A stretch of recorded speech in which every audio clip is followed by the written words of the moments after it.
বিসিবির নির্বাচিত কমিটি ভেঙে অ্যাডহক কমিটি গঠন। জাতীয় ক্রীড়া পরিষদের 11 সদস্যের কমিটির আহ্বায়ক তামিম ইকবাল। জ্বালানি নিয়ে ভোগান্তি কমছেই না, দাম এখনই বাড়ানো হবে না, সংসদে জানিয়েছেন মন্ত্রী। জ্বালানি সরবরাহে কিছুটা ঘাটতি আছে, জানালেন উপদেষ্টা জাহিদুর রহমান। জুলাই গণঅভ্যুত্থানে লালবাগ থানার হত্যাচেষ্টা মামলায় সাবেক স্পিকার শিরিন শারমিন চৌধুরী রিমান্ড ও জামিন আবেদন নামঞ্জুর, কারাগারে পাঠানোর নির্দেশ। হাম উপসর্গে 24 ঘন্টায় 11 শিশুর মৃত্যু, হাসপাতালগুলোতে বাড়ছে রোগীর চাপ, স্বাস্থ্য খাতে দুর্নীতি শতভাগ নির্মূলের ঘোষণা স্বাস্থ্যমন্ত্রীর। সমঝোতায় না এলে আজ রাতে ইরান সভ্যতা পুরোপুরি ধ্বংসের হুঁশিয়ারি ট্রাম্পের। উপসাগরীয় অঞ্চলের বাইরে আমেরিকাও তার মিত্রদের উপর পাল্টা হামলার হুমকি আইআরজিসি। দেখছিলেন ক্রাউন সিমেন্ট সংবাদ শিরোনাম। বিস্তারিত সংবাদ এবার। ভেঙে দেওয়া হলো আমিনুল ইসলাম বুলবুলের নেতৃত্বাধীন বাংলাদেশ ক্রিকেট বোর্ডের পরিচালনা পর্ষদ। গত নির্বাচনে অনিয়মের অভিযোগ এনে জাতীয় ক্রীড়া পরিষদ বোর্ড ভেঙে দেয়। একই সাথে তামিম ইকবালের নেতৃত্বে 11 সদস্যের কমিটি গঠন করা হয়েছে। মনির হোসেন খানের রিপোর্ট। মঙ্গলবার দুপুরে বিসিবি বোর্ড সভা করেছেন আমিনুল ইসলাম বুলবুল। তখনও তিনি জানতেন না এটাই হতে যাচ্ছে বিসিবিতে তার শেষ সভা। সহসভাপতি ফারুক আহমেদ জানান তারা পদত্যাগ করছেন না। আমার মনে হয় রিজাইন করার সম্ভাবনা আমার নাই। তাদের আর পদ ছাড়তে হয়নি। ঘণ্টাখানেক পরেই সংবাদ সম্মেলন করে বোর্ড ভেঙে দিয়েছে জাতীয় ক্রীড়া পরিষদ। এনএসসি পরিচালক আমিনুল আহসান জানান বিসিবি নির্বাচনে ব্যাপক অনিয়ম প্রভাব খাটানোর প্রমাণ পেয়েছে তদন্ত কমিটি। বর্তমান বিসিবি কমিটি গঠনে নির্বাচন প্রক্রিয়ায় উল্লেখযোগ্য পরিমাণের দুর্বলতা ছিল, অনিয়ম ছিল। জাতীয় ক্রীড়া পরিষদ ইতিমধ্যেই আইসিসির নিকট একটি ইমেল পাঠিয়েছে। সেই ইমেলে এই কমিটিকে ভেঙে দেওয়ার সিদ্ধান্ত জানানো হয়েছে। বিসিবি নির্বাচনের সাবেক যুব ও ক্রীড়া উপদেষ্টা আসিফ মাহমুদ সজীব ভুঁইয়ার অযাচিত হস্তক্ষেপ ও প্রভাব খাটানোর অভিযোগ করেছে এনএসসি গঠিত তদন্ত কমিটি। তখনকার স্পোর্টস অ্যাডভাইজারের পছন্দের প্রার্থীদের নির্বাচনের বিভিন্ন ধাপে অনৈতিক সুবিধা দেওয়া হয়েছে, যার মধ্যে রয়েছে সময়সীমার পরে মনোনয়ন গ্রহণ, ভোটার তালিকার আগাম প্রবেশাধিকার, বেআইনি প্রচারণায় সহায়তা ইত্যাদি। বিসিবি বোর্ড ভেঙে দিয়ে 11 সদস্যের অ্যাডহক কমিটি গঠন করেছে এনএসসি। এই কমিটির দায়িত্ব 3 মাসের মধ্যে নির্বাচন আয়োজন করা। একটি 11 সদস্য বিশিষ্ট অ্যাডহক কমিটি গঠনের কথাও জানানো হয়েছে। গঠিত অ্যাডহক কমিটি আগামী 3 মাসের মধ্যে একটি নির্বাচিত কমিটি উপহার দিতে বাধ্য থাকবে। অ্যাডহক কমিটির সভাপতি তামিম ইকবাল, তার সঙ্গে আছেন সালমান ইস্পাহানি, ফাহিম সিনহা, মিনহাজুল আবেদিন নান্নু, আতার আলী খান, মির্জা ইয়াসির আব্বাস, সাইদ ইব্রাহিম, ইসরাফিল খসরু, রাশনা ইমাম, রফিকুল ইসলাম বাবু ও তানজিল চৌধুরী। মনির হোসেন খান, বাংলা ভিশন, ঢাকা। দর্শক, বাংলাদেশ ক্রিকেট বোর্ডের অ্যাডহক কমিটির আহ্বায়কের দায়িত্ব নিয়েছেন তামিম ইকবাল। বিসিবিতে এখন অ্যাডহক কমিটির মিটিং চলছে, সেখানে আছেন বাংলা ভিশনের বিশেষ প্রতিনিধি মানিক মাহমুদ। সরাসরি চলে যাচ্ছি তার কাছে। মানিক, তামিম ইকবালের নেতৃত্বে অ্যাডহক কমিটির যে মিটিং চলছে তার সবশেষ অবস্থা সম্পর্কে আমাদেরকে জানাবেন। যেভাবে বাংলাদেশ ক্রিকেট বোর্ডে আজকে একটা বিশেষ দিন, যেহেতু যে নির্বাচিত কমিটি ছিল গত 6 অক্টোবর যে নির্বাচন হয়েছিল গত বছর, সেই নির্বাচিত কমিটি ভেঙে দিয়ে আজকে নতুন 11 সদস্যের একটি কমিটি করা হয়েছে, অ্যাডহক কমিটি। এবং এই কমিটিকে বলা হয়েছে যে 3 মাসের মধ্যে নতুন করে নির্বাচন দেওয়ার জন্য আগের যে নির্বাচন সেই নির্বাচন প্রশ্নবিদ্ধ ছিল এবং তদন্ত কমিটি তাদের তদন্ত করে সেই তদন্ত রিপোর্ট জমা দেওয়ার পরপরই আসলে এই সিদ্ধান্ত নেওয়া হয়। এবং আমরা দেখেছি যে সন্ধ্যার সময় তামিম ইকবাল এবং তার যে সভাসদগণ, অর্থাৎ যে 11 জন তামিম সহ যারা আরও কমিটিতে আছেন, তাদেরকে আমরা বিসিবিতে আসতে দেখেছি এবং এখন তাদের মধ্যে বৈঠক চলছে। আমরা অপেক্ষা করছি আসলে বৈঠকের পরবর্তীতে তারা কি আলোচনা করেন, কিভাবে কি করবেন সেই বিষয়তে বিস্তারিত আমাদের জানাবেন। তো আমরা যতটুকু জানতে পেরেছি আসলে আসলে তামিম এবং যে পরবর্তী তার সাথে যে সভাপতি আছেন এর মধ্যে পুরনো হচ্ছে যে আমি জানি যে বিসিবিতে আগেই ছিলেন, আগের বোর্ডে কাজ করেছেন ফাহিম সিনহা, এবং এর মধ্যে তারা অভিজ্ঞ লোক, তারা জানেন আসলে বোর্ড কীভাবে কী করতে হয়। আর এছাড়াও যে রাসান ইমাম, মির্জা ইয়াসির আব্বাস, ইব্রাহিম আহমেদ, ইসরাফিল খুসরো, এই মানুষরাও আসলে নতুন আসছেন। মিনহাজুল আবেদিন নান্নু আছেন এই নতুন যে অ্যাডহক কমিটির মধ্যে, যিনি বিসিবির চিফ সিলেক্টর ছিলেন, সাবেক চিফ সিলেক্টর, এবং এছাড়াও আতার আলী খান আছেন, উনিও আমরা জানি সাবেক ক্রিকেট এবং ধারাভাষ্যকার, তানজিম চৌধুরী, সালমান ইস্পাহানি, রফিকুল ইসলাম বাবু একজন ক্রীড়া সংগঠক। আসলে বিসিবির যে কমিটিটা হয়েছে এই কমিটির মধ্যে এখানে মোটামুটি অভিজ্ঞ এবং নতুন এবং তারুণ্য মিলেই যে মিশন তাদের মধ্যে যে তাদের যে মতামতগুলো, তাদের যে প্রস্তাবগুলো, এগুলো নিয়ে আলোচনা হবে কীভাবে ক্রিকেটটাকে ঢেলে সাজানো যায় এবং নতুন কমিটিকে যেন প্রশ্নবিদ্ধ না হতে হয় সেই ব্যাপারে আলোচনা তারা আমরা জানতে পেরেছি। এগুলো করবেন একটু পরে আমরা জানতে পারবো আসলে তামিম কীভাবে তার এই 3 মাসের প্রক্রিয়াটা আগাবেন বা কবে নাগাদ নির্বাচন দিতে পারেন এগুলো জানাবেন। তবে আসলে বিসিবিতে বেশ অনেকদিন ধরে একটা গুঞ্জন ছিল যে আমরা জানেন যে দর্শকরা জানে থাকেন যে বিসিবিতে যে এর আগে যে নির্বাচনটা হয়েছিল সেই নির্বাচনে তামিম কিন্তু প্রার্থী ছিলেন, সভাপতি প্রার্থী ছিলেন আমিনুল ইসলাম বুলবুলের প্রতিপক্ষ হিসেবে। বাট পরবর্তীতে তামিম নির্বাচন বয়কট করেন এবং নাম প্রত্যাহার করেন। আসলে তখনই আমরা কিছুটা আঁচ করা গিয়েছিল যে বিসিবির নির্বাচনটা আসলে প্রহসন বা নির্বাচনটা প্রশ্নবিদ্ধ হতে পারে, এবং শেষ পর্যন্ত গত অক্টোবরে যে নির্বাচন হলো, অক্টোবর পরে মাত্র অল্প কয়েক মাসের মধ্যেই এই নতুন নির্বাচন কমিটি ভেঙে দিল, এনএসি ভেঙে দিল, এবং এখন নতুন নির্বাচনের জন্য অপেক্ষা। জেবা, মানিক, ধন্যবাদ আপনাদেরকে বিস্তারিত জানানোর জন্য। দর্শক, বিসিবি থেকে সর্বশেষ পরিস্থিতি জানালেন সহকর্মী মানিক মাহমুদ। ক্রমেই যেন দীর্ঘ থেকে দীর্ঘতর হচ্ছে জ্বালানি নিতে পাম্পে যানবাহনের সারি। কেউ মধ্যরাত থেকে অপেক্ষা করে পেট্রোল পাম্পে 6 থেকে 7 ঘন্টা অপেক্ষার পর পাচ্ছেন তেল। দীর্ঘ লাইনে অপেক্ষারত যানবাহনকে তেল দিতে হিমশিম খাচ্ছেন পাম্প কর্মীরা। মহিবুল্লাহ মুহিবের রিপোর্টে বিস্তারিত। রাজধানীর পরিবাগের মেঘনা পেট্রোলিয়াম লিমিটেডের পাম্পের দৃশ্য এটি। মোতালেব প্লাজা হয়ে কাটাবন শাহবাগ ঘুরে এই পাম্পে এসে মিশেছে যানবাহনের দীর্ঘ লাইন। ধারণা করা হয় এই লাইন ছড়িয়ে পড়েছে প্রায় 5 কিলোমিটার এলাকা জুড়ে। মধ্যরাতে লাইনে দাঁড়িয়ে 6 থেকে 7 ঘন্টা পর মিলছে জ্বালানি। প্রতিটি মোটরসাইকেলে দেয়া হচ্ছে 5 লিটার তেল, আর প্রাইভেট কারে 10 লিটার, এবং মাইক্রোবাস পাচ্ছে 20 লিটার তেল। 4 ঘন্টা হয়েছে লাইনে আসছে, এই পর্যন্ত আসছে, এখনো আরো 10-12টা গাড়ি আছে। 5টা 20 মিনিটে গাড়ি লাগাইছি কাটাবন, এই পর্যন্ত আইছি। এখন আপনারাই বলেন যে আমরা কি করতে পারি। এখন বাজে কয়টা? প্রায় 12:30। গতকালকে সন্ধ্যার সময় লাইনে দাঁড়িয়েছিলাম বিজয় সরণি পাম্পে, কিন্তু ওখানে লাইনে দাঁড়ানোর পরে দেখলাম যে 1-2টার আগে তেল পাওয়া যাবে না, সেজন্য কালকে ব্যর্থ হয়ে বাসায় চলে যাই।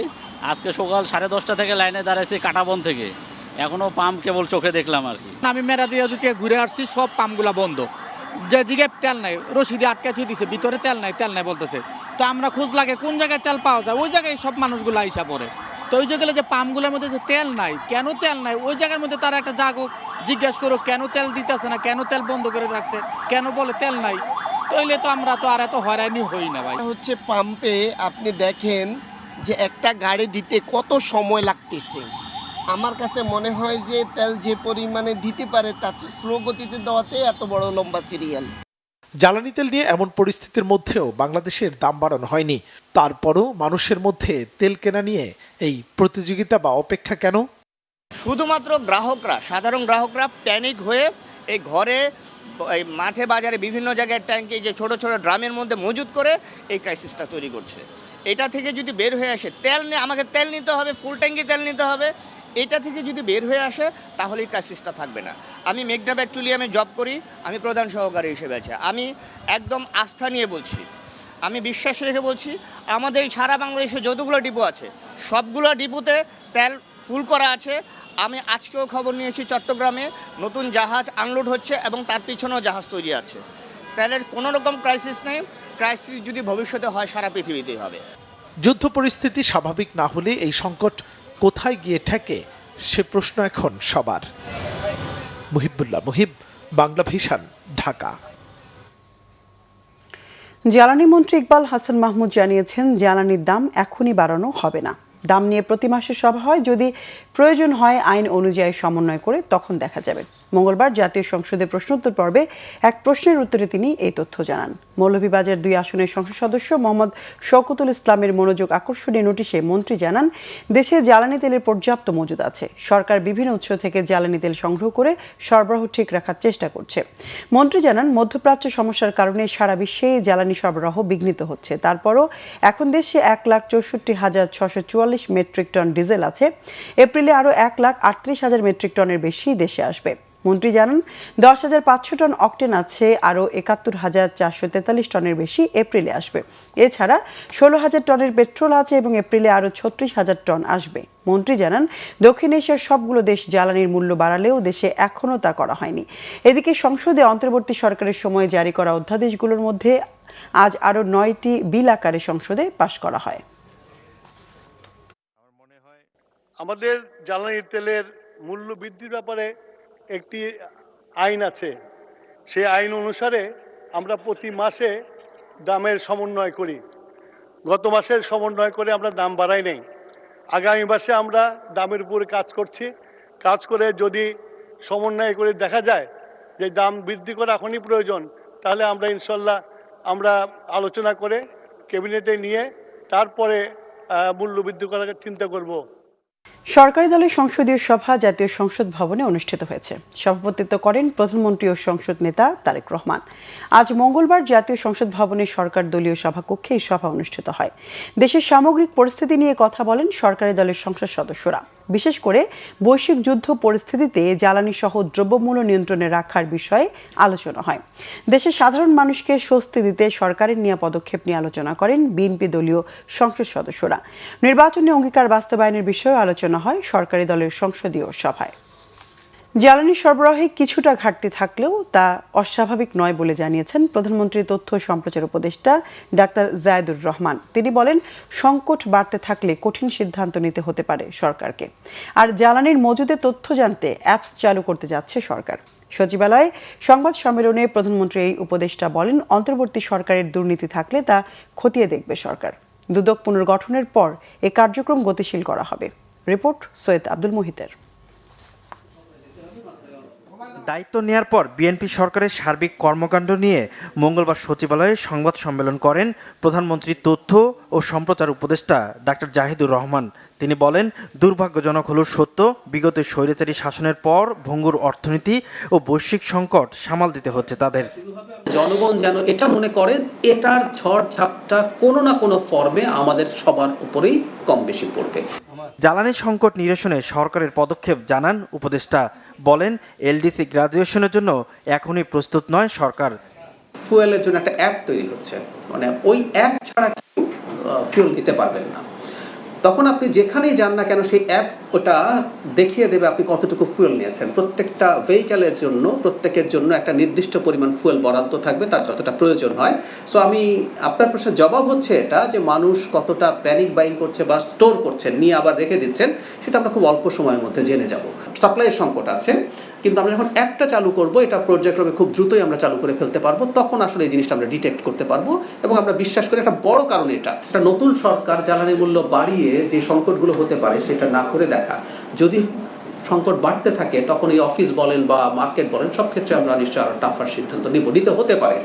অন্তর্বর্তী সরকারের সময় হওয়ার দুর্নীতি কিভাবে তদন্ত করবে তাও জানান প্রধানমন্ত্রীর এই উপদেষ্টা।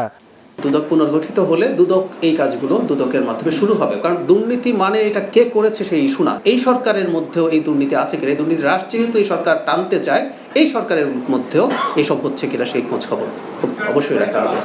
হামের প্রাদুর্ভাব মোকাবেলার পাশাপাশি অর্থনীতিকে পুনর্জীবনের কাজ শুরু করে দিয়েছে বলেও জানান প্রধানমন্ত্রীর এই উপদেষ্টা। আমার তো টাকা লাগবে, অর্থনীতির পুনরুজ্জীবন ছাড়া এটা হবে না। সৈয়দ আব্দুল মুহিত, বাংলা ভিশন, ঢাকা। ভারত সফরকালে পররাষ্ট্রমন্ত্রী ডক্টর খলিলুর রহমান, সে দেশের পররাষ্ট্রমন্ত্রী এস জয়শঙ্কর সহ দেশটির নিরাপত্তা উপদেষ্টা অজিত দোভাল এবং পেট্রোলিয়াম মন্ত্রী হরদীপ সিংয়ের সঙ্গে বৈঠক করবেন, জানিয়েছেন পররাষ্ট্র মন্ত্রণালয়ের মুখপাত্র মাহবুবুল আলম। বৈঠকের মধ্য দিয়ে দুদেশের মধ্যে সম্পর্কের ক্ষেত্রে স্থিতিশীলতা ও অগ্রগতি হবে বলে আশা মন্ত্রণালয়ের। আন্তর্জাতিক সম্পর্ক বিশ্লেষক ডক্টর ইমতিয়াজ আহমেদ মনে করেন, এই সফরের মধ্য দিয়ে দুদেশের সম্পর্ক উন্নয়নের পাশাপাশি জ্বালানি সহযোগিতা ও ভিসা চালুর বিষয়ে অগ্রগতি হবে। রিপোর্ট করছেন ইমরুল কায়েস। জুলাই অভ্যুত্থানের পর থেকেই বাংলাদেশ ভারত সম্পর্ক নেতিবাচক দিকে মোড় নেয়। অন্তর্বর্তী সরকারের সময় দ্বিপক্ষীয় সম্পর্ক স্বাভাবিক হয়নি, এমনকি ভিসা দেওয়া বন্ধ হয়ে যায়। বিশ্লেষকরা ধারণা করছিলেন বাংলাদেশে নির্বাচিত সরকার আসলে সম্পর্ক স্বাভাবিক হবে। তারই বাস্তব প্রতিফলন শুরু হয়েছে। পররাষ্ট্রমন্ত্রী ডক্টর খলিলুর রহমান ও প্রধানমন্ত্রীর পররাষ্ট্র বিষয়ক উপদেষ্টা doctor Humayun Kabir মরিশাসে Indian ocean সম্মেলনে যাওয়ার পথে যাত্রাবিরতি করবেন নয়াদিল্লিতে। সেখানে তারা বৈঠক করবেন ভারতের পররাষ্ট্রমন্ত্রী এস জয়শঙ্কর, নিরাপত্তা উপদেষ্টা অজিত দোভাল এবং পেট্রোলিয়াম ও প্রাকৃতিক সম্পদ মন্ত্রী হরদীপ সিং এর সঙ্গে। বৈঠকে দুদেশের মধ্যে আস্থার ভিত্তিতে আলোচনা হবে বলে আশা পররাষ্ট্র মন্ত্রণালয়ের। পারস্পরিক শ্রদ্ধা, আস্থা ও স্বার্থের ভিত্তিতে দ্বিপাক্ষিক সম্পর্কের স্থিতিশীলতা ও ধারাবাহিক উন্নয়নের উপর গুরুত্ব আরোপ করা হবে। বাংলাদেশ ও ভারতের মধ্যকার সহযোগিতার ক্ষেত্রসমূহকে ভবিষ্যতে আরও ফলপ্রসূ ও টেকসই পর্যায়ে উন্নীত করার লক্ষ্যে এ সফর গুরুত্বপূর্ণ ভিত্তি রচনা করবে বলে আশা করা হচ্ছে। আন্তর্জাতিক বিশ্লেষকরা মনে করছেন বাংলাদেশের পররাষ্ট্রমন্ত্রীর সঙ্গে ভারতীয় মন্ত্রীদের বৈঠকে বৈশ্বিক পরিস্থিতি, জ্বালানি, ভিসা সহ দ্বিপক্ষীয় বিষয়ে আলোচনা হতে পারে। ইরান আর যুক্তরাষ্ট্রের যুদ্ধের কারণে জ্বালানি যেই সংকট পড়েছে পুরো পৃথিবী,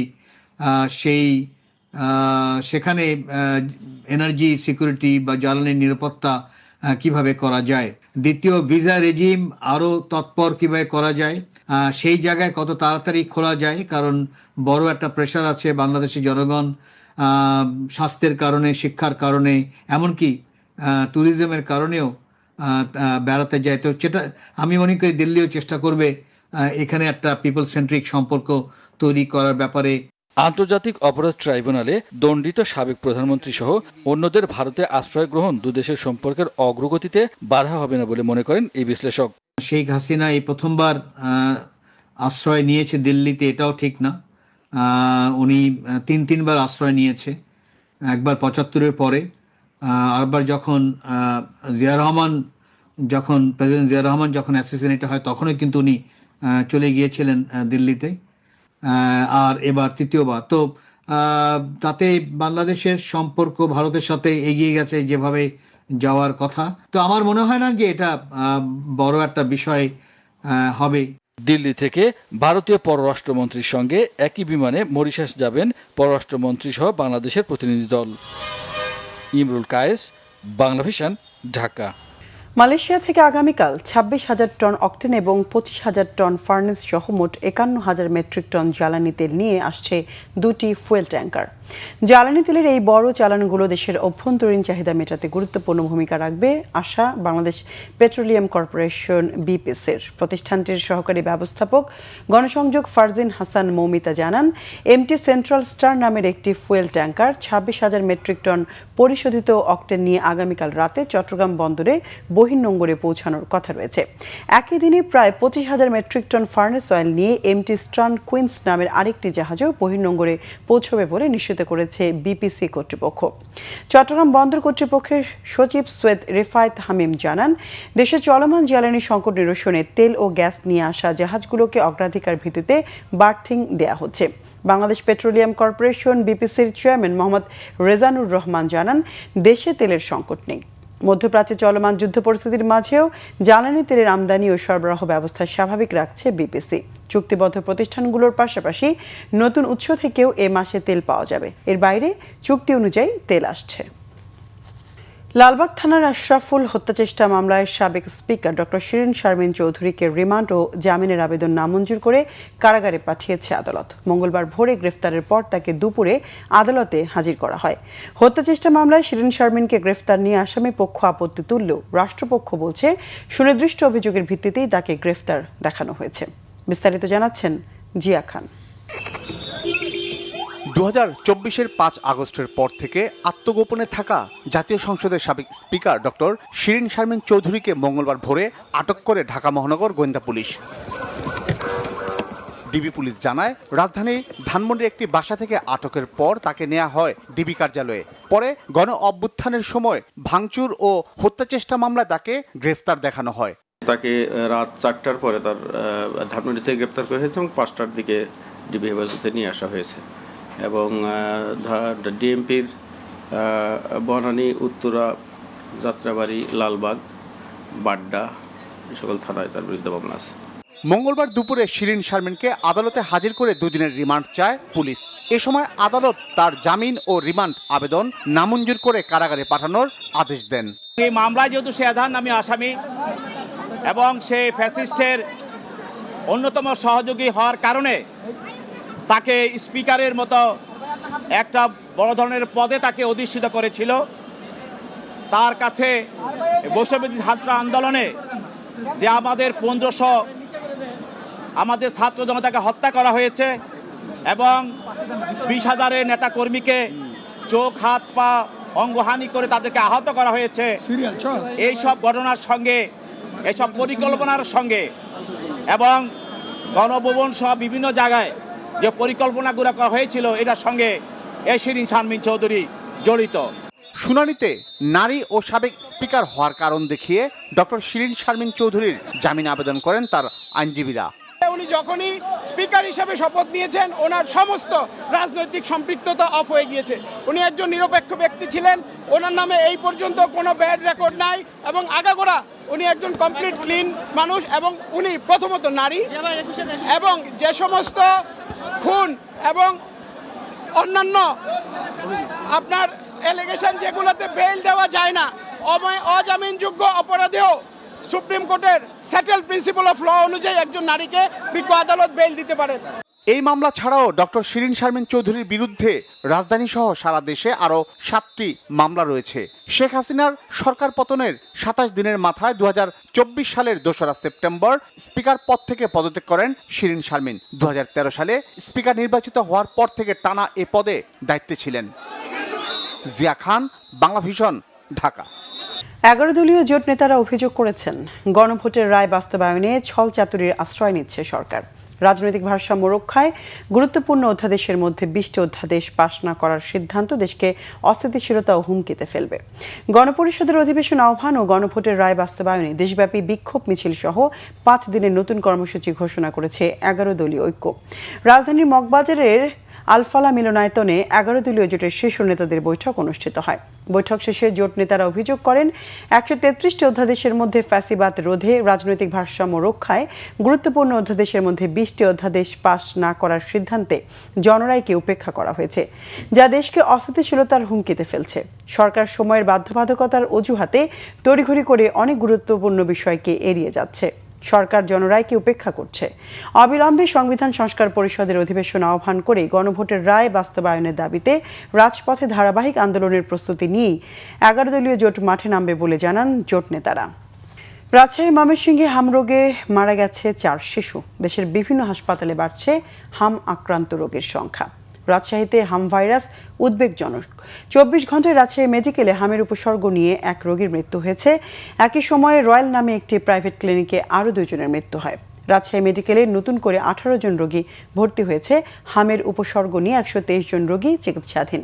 শুরু থেকে এখন পর্যন্ত মারা গেছে 43 জন। এদিকে ভোরে ময়মনসিংহ মেডিকেলে চিকিৎসাধীন আরও 1 শিশুর মৃত্যু হয়েছে। এই নিয়ে হাম আক্রান্ত চিকিৎসাধীন 7 শিশুর মৃত্যু হলো। 24 ঘন্টায় নতুন করে 28 জন ভর্তি হয়েছে। গত 17 মার্চ থেকে আজ পর্যন্ত ময়মনসিংহ মেডিকেল কলেজ হাসপাতালে মোট 276 শিশুর শরীরে হাম শনাক্ত হয়। চাঁপাইনবাবগঞ্জে হামের প্রকোপ বাড়ছেই। জেলা হাসপাতাল সূত্র জানায় 24 ঘন্টায় নতুন করে আরও 22 জন হাম রোগী ভর্তি হয়েছে।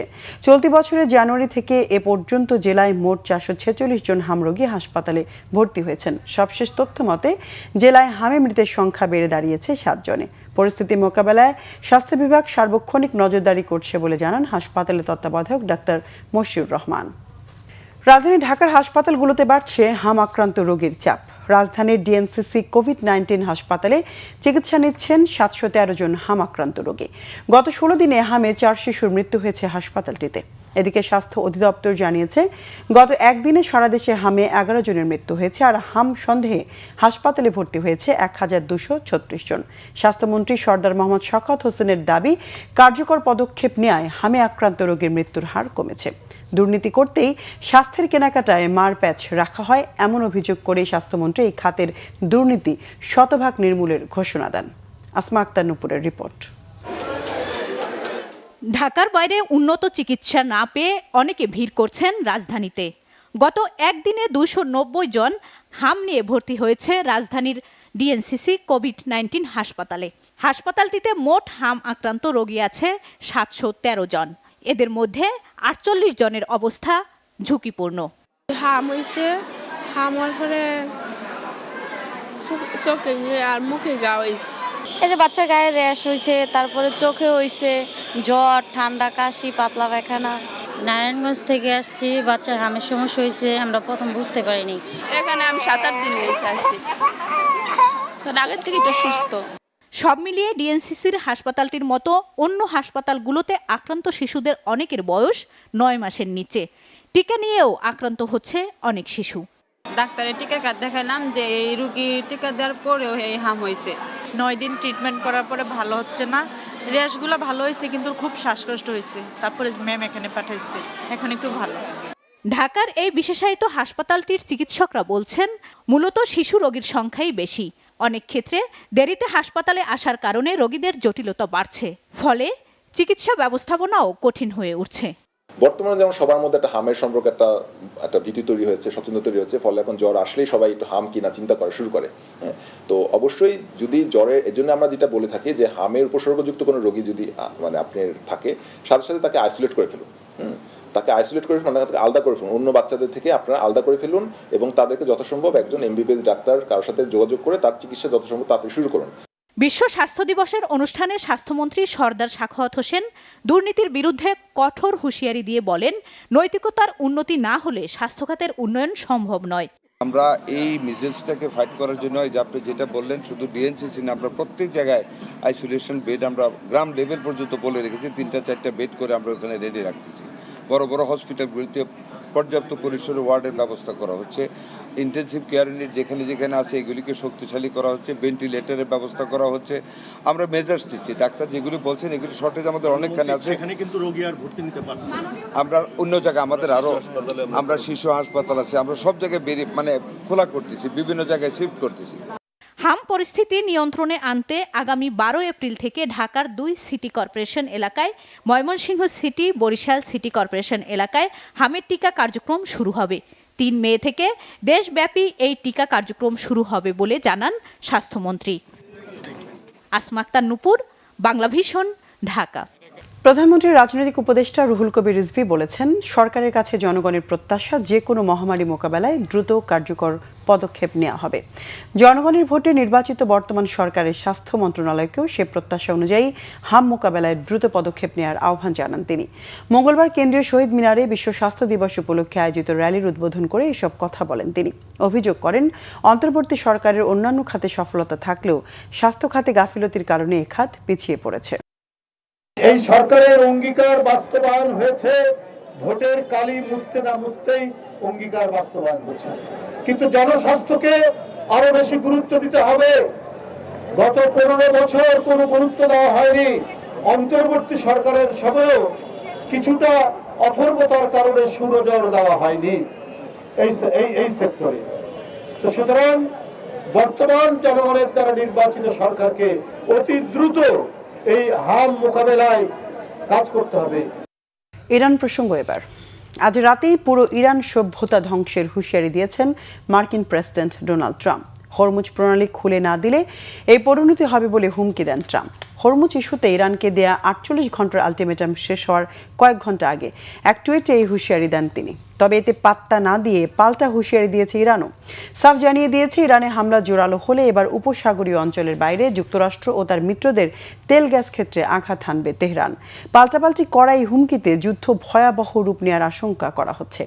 এরই মধ্যে ইরানের তেল সমৃদ্ধ খার্ক দ্বীপে হামলা চালিয়েছে যুক্তরাষ্ট্র। সানজিদা ইসলাম তনির, ডেস্ক রিপোর্ট। এক রাতে পুরো ইরান সভ্যতা ধ্বংস হয়ে যাবে, আর কখনো উদ্ধার করা যাবে না বলে কড়া হুঁশিয়ারি দিয়েছেন মার্কিন প্রেসিডেন্ট ডোনাল্ড ট্রাম্প। হরমুজ প্রণালী আবারও খুলে না দিলে এই পরিণতি হবে বলে হুমকি দেন ট্রাম্প। হরমুজ খোলা ইস্যুতে ইরানকে দেয়া 48 ঘন্টা আলটিমেটাম শেষ হওয়ার কয়েক ঘন্টা আগে এক টুইটে এই হুঁশিয়ারি দেন তিনি। বলেন, শিগগিরই বিশ্বের দীর্ঘ ও জটিল ইতিহাসের অন্যতম গুরুত্বপূর্ণ এক মুহূর্ত আসছে। ৪৭ বছরের শোষণ, দুর্নীতি এবং মৃত্যুর অবশেষে অবসান হবে বলেও টুইটে লেখেন তিনি। আর এরপরই ইরানের খার্গ দ্বীপে হামলা চালায় আমেরিকা। এই দ্বীপ থেকে রপ্তানির প্রায় ৯০% তেল বিদেশে পাঠায় ইরান। তবে যথারীতি এই হুমকিকে ভয় না পেয়ে পাল্টা কড়া জবাব দিয়েছে ইরানও। ইরানের Islamic revolutionary guard corps IRGC সাফ জানিয়ে দিয়েছে, আমেরিকা যদি ইরানের বেসামরিক স্থাপনায় হামলার ক্ষেত্রে চূড়ান্ত সীমা পার হয়, তাহলে তেহরানের আঘাতও কেবল উপসাগরীয় অঞ্চলে সীমাবদ্ধ থাকবে না। এই অঞ্চলের বাইরে থাকা আমেরিকা ও তার মিত্রদের সামরিক ঘাঁটি, তেল ও গ্যাস ক্ষেত্রেও ইরান ব্যাপক আঘাত হানবে বলেও হুমকি দিয়েছে। এর আগেও এক রাতেই ইরান গুড়িয়ে দেওয়ার হুমকি দিয়েছিলেন প্রেসিডেন্ট ট্রাম্প। হরমুজ প্রণালী খুলে দিয়ে সমঝোতায় আসতে ইরানকে পঞ্চম দফায় 48 ঘন্টার সময় বেঁধে দিয়েছিলেন। বিশ্লেষকরা বলছেন, এই অবস্থায় জটিল পরিস্থিতির মাঝে পড়েছেন মার্কিন প্রেসিডেন্ট। ইরানকে এত কঠোর ভাষায় হুমকি দেওয়ার পর এখন যদি ট্রাম্প পিছু হটেন, তাহলে আমেরিকার মোড়লগিরির ইমেজ ব্যাপকভাবে ক্ষতিগ্রস্ত হতে পারে। আর যুক্তরাষ্ট্র যদি ইরানের ওপর আরও হামলা বাড়ায়, তাহলে যুদ্ধ আরও দীর্ঘ হবে। আর যুদ্ধ যত দীর্ঘ হবে, ততই বিপাকে পড়বে আমেরিকা সহ গোটা বিশ্ব। এরই মধ্যে তেল গ্যাসের সংকট ও পণ্যের দাম বাড়ায় ধীরে ধীরে ক্ষুব্ধ হয়ে উঠেছে বিশ্ববাসী। যুক্তরাষ্ট্রের বিভিন্ন শহরে চলছে প্রতিবাদ বিক্ষোভ। এমনকি মার্কিন রাজনীতিবিদরা ট্রাম্পের মানসিক স্বাস্থ্য নিয়েও প্রশ্ন তুলেছেন। ট্রাম্পকে অভিশংসন বা ক্ষমতা থেকে অপসারণ করা যায় কিনা তা নিয়েও শুরু হয়েছে আলোচনা। যুদ্ধের এই পরিস্থিতিতে আরেক বিস্ফোরক দাবি করেছে ব্রিটিশ সংবাদপত্র দ্য টাইমসের এক প্রতিবেদন। তারা বলছে, ইরানের সর্বোচ্চ নেতা মোস্তফা খামেনি হামলায় আহত হয়ে এখন কোমায় চলে গেছেন। ইরানের কোম শহরে তার চিকিৎসা চলছে। গোয়েন্দা সূত্রের বরাতে এ তথ্য জানিয়েছে সংবাদপত্রটি। এদিকে যুদ্ধবিরতিতে রাজি হতে ইরানে বেঁধে দেওয়া সময়সীমা শেষ হওয়ার আগেই দেশটির গুরুত্বপূর্ণ স্থাপনা লক্ষ্য করে হামলা চালাচ্ছে মার্কিন ও ইসরায়েলি বাহিনী। ইরানের বৃহত্তম পেট্রোকেমিক্যাল কারখানায় হামলার দাবি করেছে ইসরায়েল। এক জরুরি সতর্কবার্তায় সাধারণ ইরানিদের আগামী 12 ঘন্টা ট্রেন ব্যবহার না করতে এবং রেললাইন এলাকা থেকে দূরে থাকার নির্দেশও দিয়েছে IDF। এরই মধ্যে ইরানের একটি রেল ব্রিজে হামলা চালিয়েছে মার্কিন ও ইসরায়েলি সেনারা। এতে নিহত হয়েছে 2 জন। শুধু ইরান নয়, লেবাননেও হামলা অব্যাহত রেখেছে বর্বর ইসরায়েলি বাহিনী। পাল্টা জবাব দিচ্ছে ইরানও। যুক্তরাষ্ট্রের একের পর এক বিমান ধ্বংসের পাশাপাশি ইসরায়েল ও মধ্যপ্রাচ্যের বিভিন্ন দেশের গুরুত্বপূর্ণ স্থাপনাগুলোতেও আঘাত হানছে ইরানি ড্রোন ও মিসাইল। হামলা হয়েছে তুরস্কে অবস্থিত ইসরায়েলি দূতাবাসের কাছে। এতে নিহত হয়েছে অন্তত 3 জন। সানজিদা ইসলাম তন্নি, বাংলা ভিশন, নিউজ ডেস্ক। জ্বালানি সংকট কাটাতে মেট্রোপলিটন এলাকায় অনলাইন অফলাইন ক্লাস সমন্বিতভাবে চালুর পরিকল্পনা করছে সরকার, জানিয়েছেন শিক্ষামন্ত্রী ডক্টর আনম এহসানুল হক মিলন। বরিশাল শিল্পকলা একাডেমি মিলনায়তনে মাধ্যমিক ও উচ্চ মাধ্যমিক শিক্ষা বোর্ড বরিশালের উদ্যোগে আয়োজিত মতবিনিময় সভায় শিক্ষামন্ত্রী এই পরিকল্পনার কথা জানান। শিক্ষামন্ত্রী বলেন, মেট্রোপলিটন শহরগুলোর শিক্ষা ব্যবস্থায় নতুন গতি আনতে সরকার অনলাইন ও অফলাইন ক্লাসের সমন্বয়ের কথা ভাবছে। এই লক্ষ্যে এরই মধ্যে সংশ্লিষ্ট বিভিন্ন স্টেক হোল্ডারদের সাথে প্রয়োজনীয় আলোচনা শুরু হয়েছে বলেও জানান তিনি। সার্বিক মতামতের ভিত্তিতে আগামী বৃহস্পতিবার প্রধানমন্ত্রীর কাছে একটি আনুষ্ঠানিক প্রতিবেদন জমা দেওয়া হবে বলেও জানান মন্ত্রী। শিক্ষার মান উন্নয়ন ও বৈষম্য দূর করার বিষয়ে গুরুত্ব আরোপ করে মন্ত্রী জানান, এখন থেকে বিভিন্ন মানদণ্ড বজায় রেখে সারা দেশে একই প্রশ্নের পরীক্ষা নেওয়া হবে। সমাধান করতে পারি এই ফুয়েল ক্রাইসিস এবং ট্রাফিক কনজেশন, এই বিদ্যুৎ বিভ্রাট থেকে আমাদেরকে কিছুটা সাশ্রয় করা যায় সেই ব্যাপারে আলোচনা করছি। কার্যক্রম নিষিদ্ধ আওয়ামী লীগের প্রয়াত নেতা ও সাবেক মন্ত্রী সুরঞ্জিত সেনগুপ্তের ওপর গ্রেনেড হামলা মামলায় হাজিরা দিয়েছেন প্রবাসী কল্যাণ ও বৈদেশিক কর্মসংস্থান মন্ত্রী আরিফুল হক চৌধুরী, হুইপ GK গৌস এবং সাবেক স্বরাষ্ট্র প্রতিমন্ত্রী লুৎফুজ্জামান বাবর। দুপুরে সিলেট মহানগর দায়রা জজ আদালতে হাজিরা দেন তারা। সকাল থেকে আদালত প্রাঙ্গণে নিরাপত্তা জোরদার করা হয়। আসামি পক্ষের আইনজীবী জানান, 2004 সালে 21 জুন দুপুরে দিরাই বাজারে একটি সমাবেশে বোমা হামলার ঘটনা ঘটে। এই সমাবেশে প্রধান অতিথির বক্তব্য রাখছিলেন সুরঞ্জিত সেনগুপ্ত। হামলায় 1 জন নিহত ও 29 জন আহত হন। আজ দ্রুত বিচার ট্রাইব্যুনালের বিচারক স্বপন কুমার সরকারের আদালতে শুনানি হয়। 342 ধারায় নিজেদের বক্তব্য উপস্থাপন করেন আসামিরা। শুনানি শেষে ন্যায় বিচার হলে খালাস পাবেন বলে আশা আরিফুল হক চৌধুরীর। অভিযোগ মানে আজকে আমরা 342 আমরা আমাদের জবানবন্দি দিতে আসছি এবং এই মামলা ন্যায় বিচার হইলে আমরা সবকিছু জুলাই গণ অভ্যুত্থান চলাকালীন ছাত্রদল নেতা ওয়াসিম সহ 6 জনকে হত্যার ঘটনায় মানবতা বিরোধী অপরাধের মামলায় পলাতক সাবেক মন্ত্রী হাসান মাহমুদ ও মহিবুল হাসান চৌধুরী নফেল সহ 18 জনের বিরুদ্ধে গ্রেফতারি পরোয়ানা জারি করেছে ট্রাইব্যুনাল। মঙ্গলবার বিচারপতি নজরুল ইসলাম চৌধুরীর নেতৃত্বাধীন আন্তর্জাতিক অপরাধ ট্রাইব্যুনাল 2 আদেশ দেয়। আসামিদের সবাই আওয়ামী লীগ ও সহযোগী সংগঠনের সঙ্গে সংশ্লিষ্ট। এর মধ্যে সাবেক এমপি ফজলি করিম চৌধুরী সহ 4 জন গ্রেফতার রয়েছেন এবং পলাতক 18 জনের বিরুদ্ধে গ্রেফতারি পরোয়ানা চাওয়া হয়। 2024 সালের 16 জুলাই কোটা সংস্কার আন্দোলনের সময় গুলিতে নিহত হন ওয়াসিম আকরাম। পরে এই ঘটনায় করা মামলায় তদন্ত শেষে 6 জনকে হত্যার অভিযোগে ট্রাইব্যুনালে এই অভিযোগ দাখিল করা হয়। সেই মামলা তদন্ত শেষে ওয়াসিম সহ 6 জনকে হত্যার ঘটনায় এই 22 জনের বিরুদ্ধে আনুষ্ঠানিক অভিযোগ দাখিল করে প্রসিকিউশন। পূবালী ব্যাংক এবং স্কয়ার হাসপাতালের যৌথ উদ্যোগে চালু হলো কো-ব্র্যান্ডেড ক্রেডিট কার্ড। এই কার্ডের উদ্বোধনী অনুষ্ঠানে দুই প্রতিষ্ঠানের মধ্যে সমঝোতা স্মারক স্বাক্ষরিত হয়েছে। রাজধানীর পান্থপথ স্কয়ার হাসপাতাল অডিটোরিয়ামে কার্ডের উদ্বোধন এবং সমঝোতা স্মারক স্বাক্ষরিত হয়। অনুষ্ঠানে পূবালী ব্যাংক পিএলসির উপব্যবস্থাপনা পরিচালক মোহাম্মদ শাহনেওয়াজ খান বলেন, এই কার্ডের মাধ্যমে চিকিৎসক ও কর্মকর্তাগণ উন্নত ব্যাংকিং সুবিধা পাবেন। এ সময় আরও উপস্থিত ছিলেন স্কয়ার হাসপাতাল লিমিটেডের chief operating officer COO Mohammad Isam Ibne Yusuf Siddiqui, ব্যাংকের মহাখালী শাখার শাখা ব্যবস্থাপক ও মহাব্যবস্থাপক Mohammad Shahin Shahriar, head of card business division ও উপমহাব্যবস্থাপক NM ফিরাজ কামাল, সহকারী মহাব্যবস্থাপক মোহাম্মদ মিজানুর রহমান, স্কয়ার হাসপাতাল লিমিটেডের executive vice president Sultan Minhaj Uddin, executive vice president ডাক্তার ফয়সাল জামান, পরিচালক প্রফেসর ডাক্তার ওয়াহিদুদ্দিন মাহমুদ, দুই প্রতিষ্ঠানের ঊর্ধ্বতন কর্মকর্তাবৃন্দরাও ছিলেন। প্রথমবারের মতো ইউরোপের মাটিতে আন্তর্জাতিক ম্যাচ খেলতে যাচ্ছে বাংলাদেশ। ফিফা উইন্ডোতে 5 জুন সান মারিনোর বিপক্ষে এই প্রীতি ম্যাচ খেলবে হামজা চৌধুরী, সমিত সোমরা। ফিফা র্যাঙ্কিংয়ের সান মারিনোর অবস্থান 211।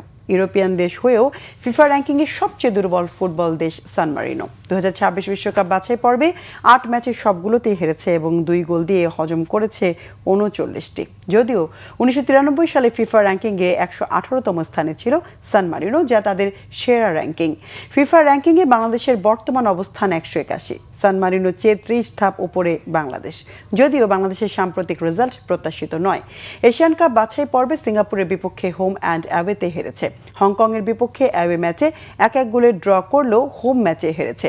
তবে ভারতের মাটিতে ড্র করলেও হোম ম্যাচে 22 বছর পর জয় পেয়েছে বাংলাদেশ। এছাড়া গত 6 মাসে নেপালের বিপক্ষে ড্র করেছে এবং ভিয়েতনামে 3-0 গোলে হেরেছে। ইংলিশ প্রিমিয়ার লিগের ফুটবলার হামজা চৌধুরী, কানাডা লিগের তারকা সমিত সোম সহ বেশ কয়েকজন প্রবাসী ফুটবলার নিয়েও প্রত্যাশিত রেজাল্ট পাচ্ছে না বাংলাদেশ। শেষ পর্যন্ত এই ব্যর্থতার কারণে স্প্যানিশ কোচ হাভিয়ের কাবরেরার সাথে আর চুক্তি নবায়ন করছে না বাফুফে। বাংলাদেশ এর আগে 2001 সালে ভারতে সাহারা কাপে ইউরোপিয়ান দেশ বসনিয়ার কাছে 2-0 এবং যুগোস্লাভিয়ার কাছে 4-1 গোলে হেরেছিল। ফেডারেশন কাপে প্রথম জয় পেয়েছে বসুন্ধরা কিংস। আরামবাগ ক্রীড়া সংঘকে 5-0 গোলে হারিয়েছে তারা। অন্য ম্যাচে ফর্টিস এফসিকে 2-1 গোলে হারিয়ে বি গ্রুপে শীর্ষে উঠেছে বাংলাদেশ পুলিশ ক্লাব। ফেডারেশন কাপে বি গ্রুপে প্রথম 2 ম্যাচে ফর্টিস এফসি এবং মোহামেডানের বিপক্ষে ড্র করার পর তৃতীয় ম্যাচে এসে জয়ের দেখা পেল বসুন্ধরা কিংস। কুমিল্লায় ভাষা সৈনিক শহীদ ধীরেন্দ্রনাথ দত্ত স্টেডিয়ামে বসুন্ধরা কিংসের পক্ষে জোড়া গোল করেছেন ব্রাজিলের ফুটবলার ডোরিয়েট টন। এছাড়া একটি করে গোল করেছেন রাকিব হোসেন, সোহেল রানা জুনিয়র ও ফয়সাল আহমেদ ফাহিম। এই জয়ে 3 ম্যাচে 5 পয়েন্ট নিয়ে বি গ্রুপে দ্বিতীয় স্থানে কিংস। বি গ্রুপের দিনের অপর ম্যাচে বসুন্ধরা কিংস অ্যারেনায় পুলিশের বিপক্ষে এগিয়ে গিয়েও 2-1 গোলে হেরেছে ফর্টিস এফসি। অথচ প্রথম 3 ম্যাচে 5 পয়েন্ট নিয়ে শীর্ষে ছিল ফর্টিস। পুলিশ এফসির বিপক্ষে জয় পেলে গ্রুপ চ্যাম্পিয়ন নিশ্চিত হতো, কিন্তু সেই ম্যাচেই হেরেছে ফর্টিস। এই জয়ে 3 খেলায় 1 জয় 1 হারে টেবিলের শীর্ষে পুলিশ। 4 ম্যাচে 5 পয়েন্ট পেয়ে 3-এ নেমেছে ফর্টিস। গ্রুপে অন্য দল মোহামেডান, যারা 3 ম্যাচে 5 পয়েন্ট নিয়ে চতুর্থ স্থানে আছে। 3 ম্যাচ খেলে এখনও পয়েন্ট পায়নি আরামবাগ। সংবাদ শেষ করব ক্রাউন সিমেন্ট শিরোনামগুলো আরেকবার জানিয়ে।